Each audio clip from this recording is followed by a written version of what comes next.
Am I the a-hole for cutting contact with my childhood best friend because she demanded that I break up with my fiancé?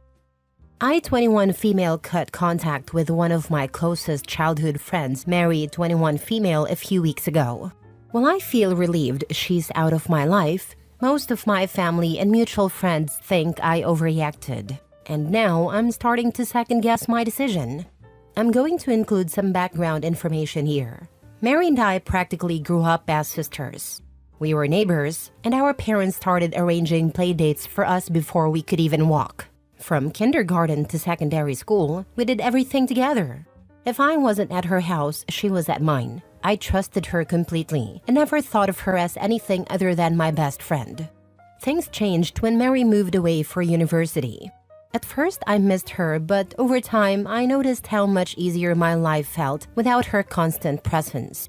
I wasn't being criticized, guilt-tripped, or forced to justify my choices anymore. It became clear how much control she had over me. Mary had a way of dominating every aspect of my life. She dismissed my hobbies and pressured me to quit them, and if she didn't like one of my friends, I'd have to cut ties. You could call me a pushover, but when you grow up with someone like that, it's hard to see the manipulation for what it is. Things really came to a head when I met my now fiancé Dave, 27 male. He's amazing, kind, supportive, and everything I've ever wanted in a partner.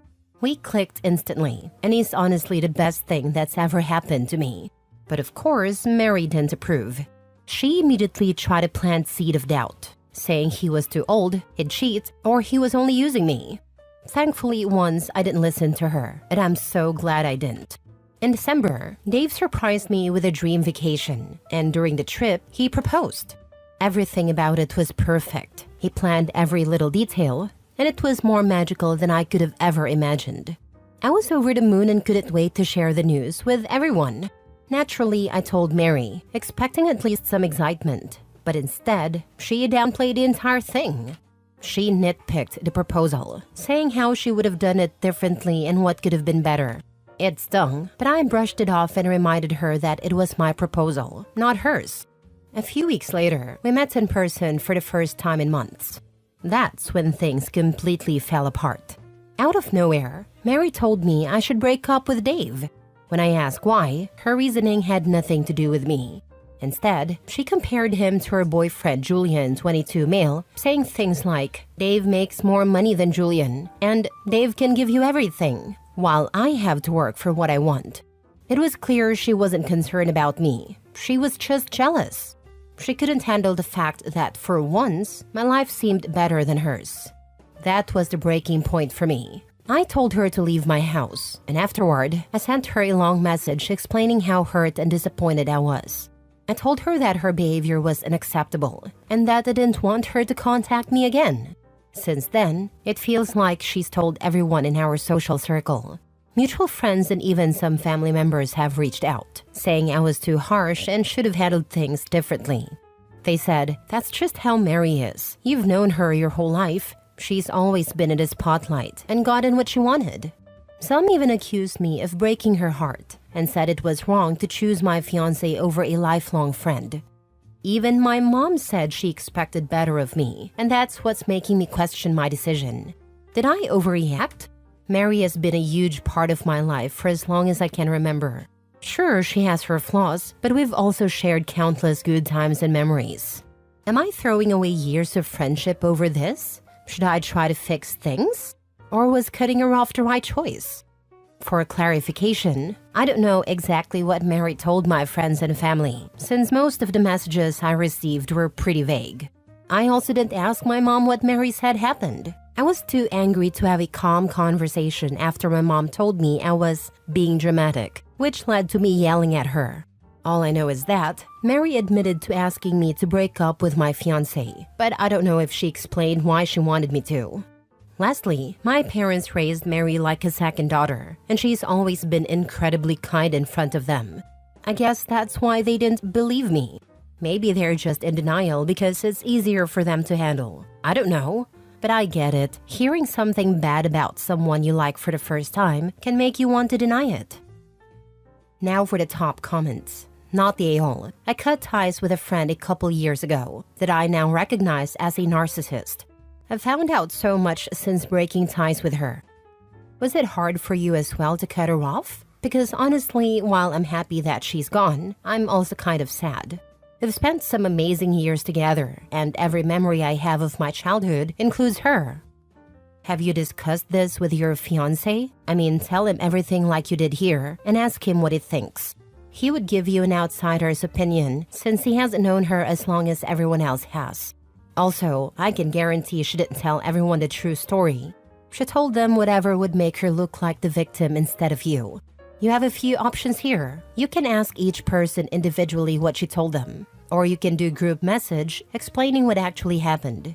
Either way, you need to get your side of the story out there. It might change a few opinions. My fiancé was the first person I talked to about this whole situation, and he was the one who suggested cutting contact with her in the first place. Bye, Felicia. That witch is toxic. You need women in your life who will lift you up, not push you down. Cut her off. No invitation to the wedding. I completely agree, and I'm not planning on inviting her or speaking to her ever again in general. But it's honestly so painful to think about her not being part of my wedding. I've known her forever, and all my childhood memories include her. We've talked about our potential weddings a lot and how great it would be to have each other as our maid of honor.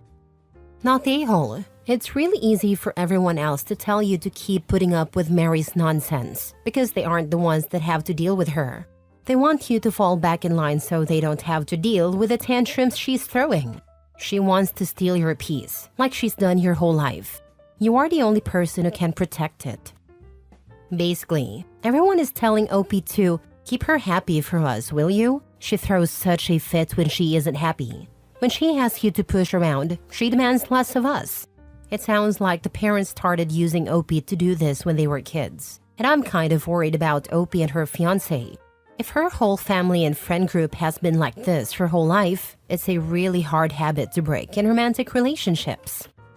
My parents basically raised her and view her as a daughter. I guess their main issue with me cutting contact is that they won't get to see their second daughter as often anymore, or at least not without me being mad at them. When I was younger, I never saw Mary's behavior as something bad.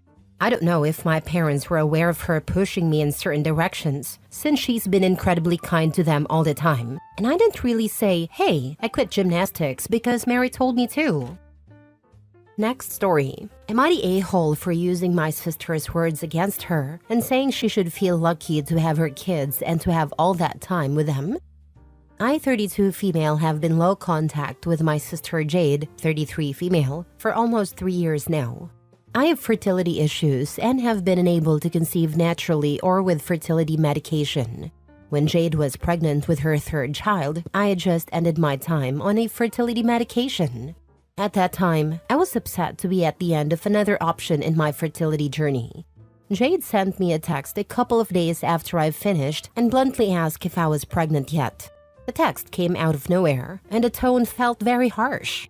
But we had been close, so I tried to give her the benefit of the doubt and told her, unfortunately, no. But it wasn't the end. She came over to my house later that day and told me she was pregnant again, her third child, and that I should quit making a big deal out of having kids and just be grateful I get to spend time with her kids.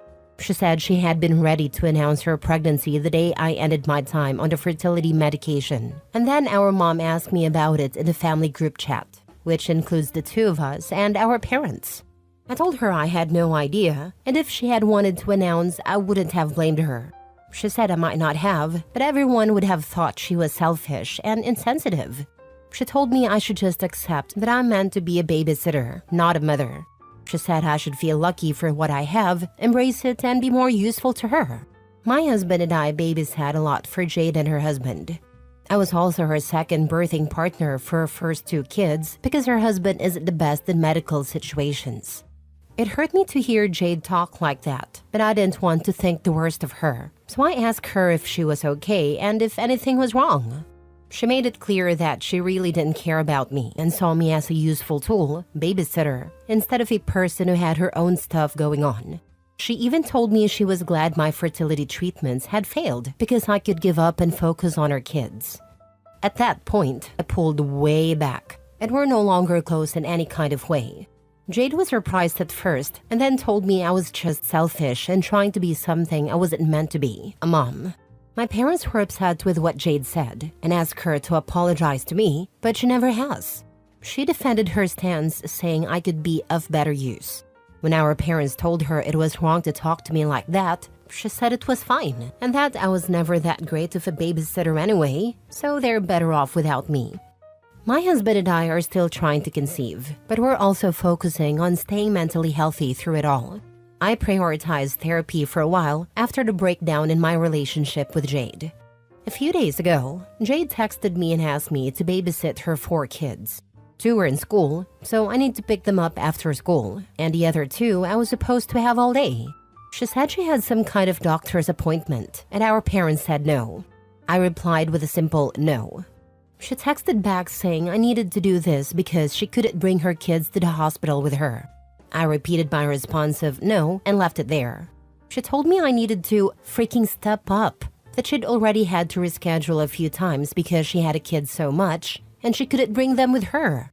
Where I might be the a-hole is that I sent a longer reply this time, telling her she should feel lucky to have her kids and be grateful for all the time she gets to spend with them, using her own words against her after 3 years. Jade went nuts after that, but I ignored every text and didn't read most of them. She told me it wasn't the time and that a hospital appointment is a big deal. Am I the a-hole? Not the a-hole. Jade can pound sand. I am petty and an a-hole, and here is what OP should do. Refuse to babysit for the next 12 months and let Jade enjoy the full benefits of parenthood. Also, I love how OP simply replied, no. Such a complete answer. Not the a-hole OP. Not the a-hole. She hasn't been empathetic or considerate during your fertility struggles. She has belittled and insulted you, undermined you, yet still expects you to bend over backward for her when it comes to babysitting duties. You don't owe her anything, and you deserve to focus on yourself and starting a family. Stick to your boundaries and don't allow your mother or anyone else to guilt you into doing things you don't want to do. Plus, if you were never that good of a babysitter anyway, she should find someone who is. I wanted to say that to her actually, but then I also knew I shouldn't engage too much either because she already had my answer. I'd be so petty I would screenshot her messages back to her after a couple of days as she needs some serious education about herself. If it's possible, but some people are just oblivious. I'd say, are you quite well? You told me I wasn't good enough, remember? Stuff over text is easily ignored, so I'd put it in actual writing exactly why you are low contact and happier for it. Good for you, OP. Do yourself a favor and just block her. I feel sorry for your nieces and nephews growing up with a mother like her. Best of luck in your fertility journey. Not the a-hole. It's something I'm considering after this. The fact she reaches out to me directly for the first time in years, and it's to ask for more free babysitting. It tells me there is no room for growth and change, and I could be better off blocking her. There's some guilt about it on my end that I'll bring up with my therapist. Last story. Am I the a-hole for blocking my step-siblings and my dad's wife while I'm at my mom's house? My parents broke up when I, 17 male, was 4. My dad got married when I was 6 and divorced her when I was 9. He had a son with his first wife. My parents were never married. My half-brother is 9. I don't remember the last time I saw him. His mom moved out of state with him years ago. My dad remarried when I was 11 and his wife already had 3 kids. My step-siblings are 15, 13, and 12. To cut to the chase, I don't really like my dad. I don't think he's a very good dad. His wife is annoying, and I hate having to be around her. She seems to think that marrying my dad gave her the authority to mold me into one of her kids. She goes to church and has tried to drag me with her and her kids, make me read the Bible, and embrace her religion. She even called my mom a bad parent for sending me to public school. There's a whole bunch of stuff like that, and I just can't stand her. My step-siblings aren't bad, but I don't see my dad marrying their mom as enough to make them my siblings. especially when my dad is a pretty bad dad overall, and their mom is so annoying that I'd like to yeet her into space. They also annoy me when they try to make me responsible for them and go to their mom, who then insists that I take them places when I'm with my dad. This got worse after my mom got me a car and I started driving. Their expectations of what I do went way up. A few months ago, my mom took my dad back to court to change the custody agreement. The judge ruled that I only need to spend 8 days a month with my dad. That could be Thursday, Friday, Saturday, Sunday twice a month, or each weekend. I chose the TFSS option because I want weekends not spent with them. I'm not allowed to block my dad on my phone. I can't mute him or ignore calls/texts from him according to the judge. However, I do block his wife and stepkids. Last weekend, my stepsister, 15, was trying to call me while I was at my mom's, but I didn't know because she was blocked. She had been somewhere with friends, and they abandoned her. It was getting late too. She ended up calling her mom after trying to reach me for ages, saying she called me because I was closer. When they got back, they told my dad. I don't know if he didn't care or just let his wife handle it, but she called me from his phone and yelled at me for ignoring the calls. My dad called me a couple of days later and asked why I didn't answer. I said I had no idea she'd called. He asked how, and I just said I didn't know. When I went to my dad's on Thursday, his wife took my phone from my hand and saw that I didn't get the calls. They figured out that I'd blocked her during my mom's parenting time. Then they realized the reason I never reply to my dad's wife or my step-siblings while I'm at my mom's is because I have them all blocked. I'm so glad I get to go home later today, but it's been tough here. My dad's wife has been berating me for being a crappy older brother to her kids. Am I the a-hole? Now for the comments. Not the a-hole. You don't have any responsibility to your dad's wife's kids. I shouldn't, but they give it to me when I'm there. It's why I'm glad I spend less time over there now. Not the a-hole. I tell her and your dad, your kids are not my responsibility. I didn't choose to have them in my life. I didn't choose to have you in my life. I didn't even choose to have my own father in my life. If I had a choice, none of you would be in my life. Let's make that very clear. The judge ordered me to be here 8 days a month, so I'm here. That's all you're getting from me. Don't ask for more.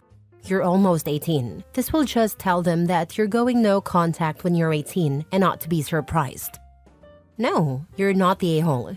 It isn't your responsibility to respond to them. It shouldn't be, but at their house, they make me be responsible for them. I hate it, honestly, and especially when I'm running to pick them up like they should be. Not the a-hole. You're not a crappy older brother because you're not their older brother. You go there to see your dad. That's the way it's supposed to be. I prefer it way more if I didn't go at all, but only a few more months and then I'm done.